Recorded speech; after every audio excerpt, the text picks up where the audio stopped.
नमस्कार। समाचार पत्रों की सुर्खियों के साथ मैं महेश्वरी। दरबार मूव नहीं, पहले की तरह जम्मू सचिवालय में उपलब्ध रहेंगे अफसर। 11 नवंबर से अधिकारियों की उपस्थिति अनिवार्य, आवश्यकतानुसार श्रीनगर सचिवालय में उपस्थित रहेंगे। घाटी में परियोजनाओं की सुरक्षा बढ़ेगी, रात में गश्त और 24 घंटे नाके रहेंगे। उपराज्यपाल मनोज सिन्हा ने शीर्ष अधिकारियों संग उच्च स्तरीय बैठक में सुरक्षा समीक्षा की।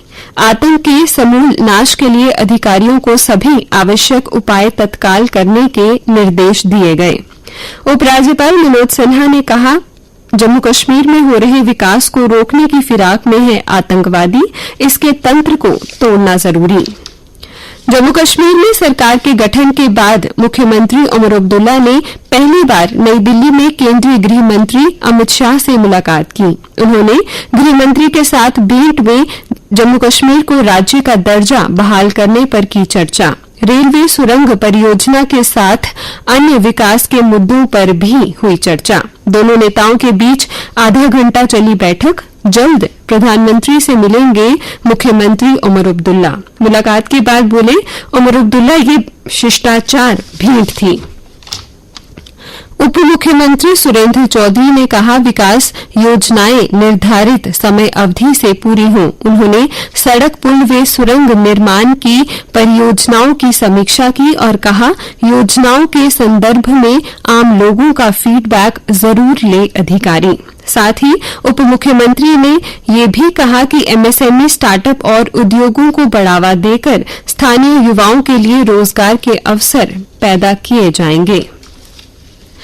5 साल बाद कजान में प्रधानमंत्री मोदी की चीनी राष्ट्रपति जिनपिंग के साथ पहली द्विपक्षीय बैठक। प्रधानमंत्री मोदी ने कहा, सीमा पर शांति व स्थिरता हो प्राथमिकता, हमारे संबंध विश्व के लिए भी अहम।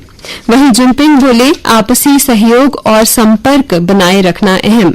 ब्रिक्स सम्मेलन में प्रधानमंत्री नरेंद्र मोदी ने कहा, आतंकवाद पर दोहरे मापदंड का कोई स्थान नहीं और कहा, युद्ध नहीं, वार्ता व कूटनीति का समर्थन, युवाओं में अतिवाद रोकने के लिए सक्रिय कदम जरूरी।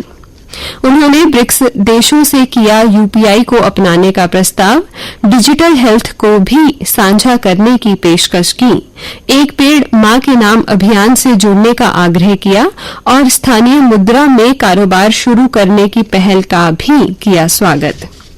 एलएसी पर हरित हाइड्रोजन से रोशन होगा लद्दाख का चुशूल, हटेंगे जनरेटर। सेना के लिए हाइड्रोजन बिजली संयंत्र लगाएगा एनटीपीसी। रक्षा मंत्री आज 200 किलोवाट के प्रोजेक्ट का रखेंगे नींव पत्थर। क्षेत्र में बिजली के लिए जनरेटर पर निर्भरता खत्म होगी। भारत के टाइफाइड टीके को WHO से मिली मंजूरी, वैश्विक सूची में शामिल हुआ स्वदेशी टीका।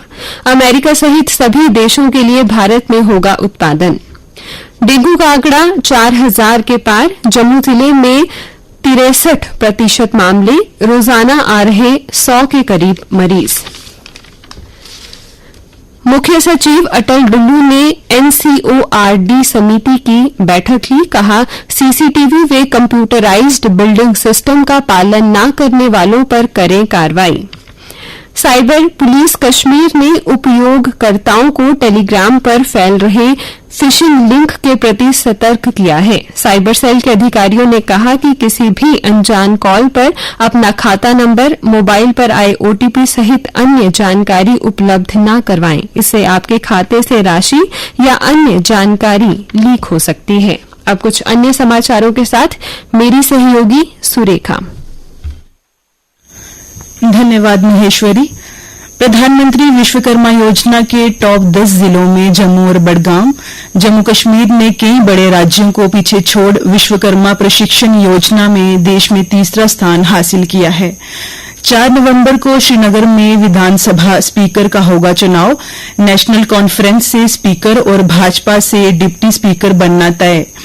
एक समान शैक्षणिक सत्र के विरुद्ध कश्मीर में उठने लगी आवाज। 2022 से पहले जम्मू कश्मीर में होते थे 2 शैक्षणिक सत्र। बाद में पुरानी व्यवस्था समाप्त कर मार्च तक का एक शैक्षणिक सत्र लागू किया गया। केंद्र सरकार का बड़ा फैसला, ताकि किसानों का एक एक दाना हो सके सुरक्षित। केंद्र सरकार आज से देगी पंचायत सत्र पर हर घंटे का मौसम अपडेट। मौसम की पूर्व सूचना से अपनी फसलों को सुरक्षित कर सकेंगे किसान। और अब खेल समाचार। पंत करेंगे विकेट कीपिंग, राहुल को मौका संभव। भारत और न्यूजीलैंड के बीच दूसरा क्रिकेट टेस्ट मैच आज से। शुभमन गिल की वापसी से सरफराज का बाहर बैठना लगभग तय। और भारतीय table tennis star Manika Batra ने अमेरिका की लिली जांग को हराकर WTT चैंपियंस के प्री क्वार्टर फाइनल में प्रवेश कर लिया है। अंडर 17 फुटबॉल में भारत ने ब्रुनेई को 13-0 से हराया। अब होगी भारत में भी निशानेबाजी की लीग, अगले वर्ष किया जाएगा आयोजन।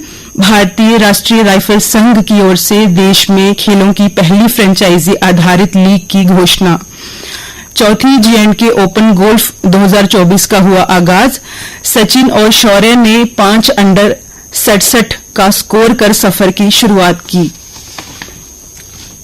आइए अब जानते हैं मौसम का हाल। मौसम विज्ञान केंद्र के अनुसार आज दिन भर मौसम शुष्क रहने का अनुमान है। कल दिन का अधिकतम तापमान 31 डिग्री सेल्सियस और न्यूनतम तापमान 20 डिग्री सेल्सियस रिकॉर्ड किया गया। आज सूर्यास्त 5:47 पर और कल सूर्योदय 6:40 पर होगा।